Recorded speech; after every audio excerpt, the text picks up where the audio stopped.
අද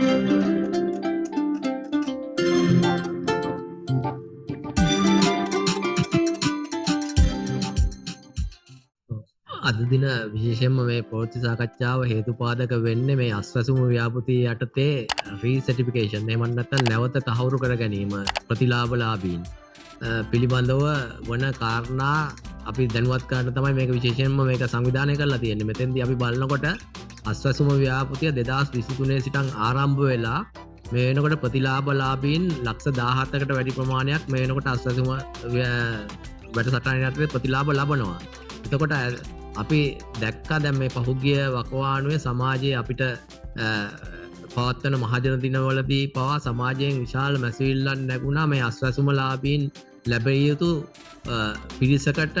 ඒ කියන්නේ දුප්පත්කම තිබුණත් ඒගොල්ලන්ට ඒක ලැබිලා නැහැ කියලා යම් මේ දවස්වල තවරපු නිර්ණායක ඇතුලේ වුණ අඩුපාඩුකම් ඇතුලේ. ඉතින් දැන් සහ මේක ඇතුලේදී දැන් අස්වැසුම පනත අනුවත් නැවත අස්වැසුමලාභීන් ඉදිරිපත් කරන වෙලාවේදී ලක්ෂ 34කට වගේ ප්‍රමාණයක් ප්‍රතිලාභ සඳහා ඉල්ලුම් කරලා තිබුණා.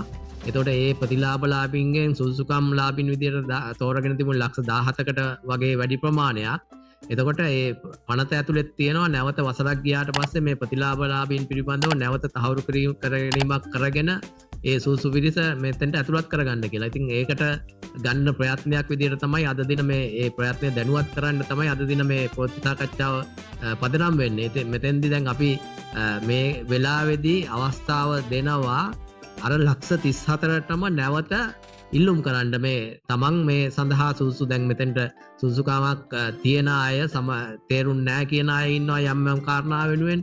ඒගොල්ලන්ට ඒ කරුණු ඉදිරිපත් කළා තමන්ට නැවත මේ සඳහා ඇප්ලිකේෂන් එකක් ඉදිරිපත් කරන්න මේ මාසේ නොවැම්බර් 10 ඉඳන් දෙසැම්බර් 10 දක්වා මාසික කාල සීමාවක් ලබා දීලා තියෙනවා.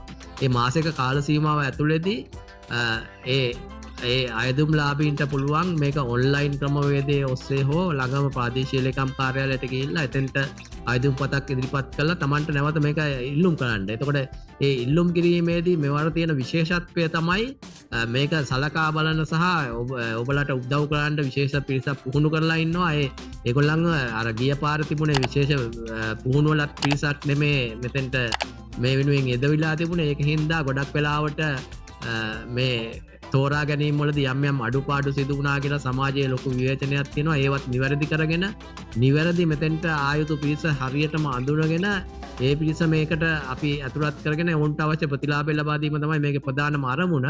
ඒ වෙනුවෙන් මේ මාසයේ ඇතුළතදී අර ලක්ෂ 34ක ප්‍රමාණයට ආයුධම්පත් ඉදිරිපත් කරන්න අවස්ථාව තියෙනවා. ඔවුන් අතුරින් නිවැරදි ක්‍රමවේදයකට උපරිම රජයේ විදිහට මැදිහත් වෙලා මේ නියම සුසුකම්ලාභීන් තෝරගන්න අපි උපරිම උත්සාහය දරනවා. ඒ වෙනුවෙන් අපි ඒ ප්‍රතිලාභ ගන්න හිමිකමක් තියනවා කියලා කියන අයට ආරාධනය කරනවා ඇවිල්ලා ඔබගේ ආයුධම්පත ඉදිරිපත් කරලා ඒ තෝරා ගැනීමේ ක්‍රියාවලියට සහභාගී වෙන්න කියලා.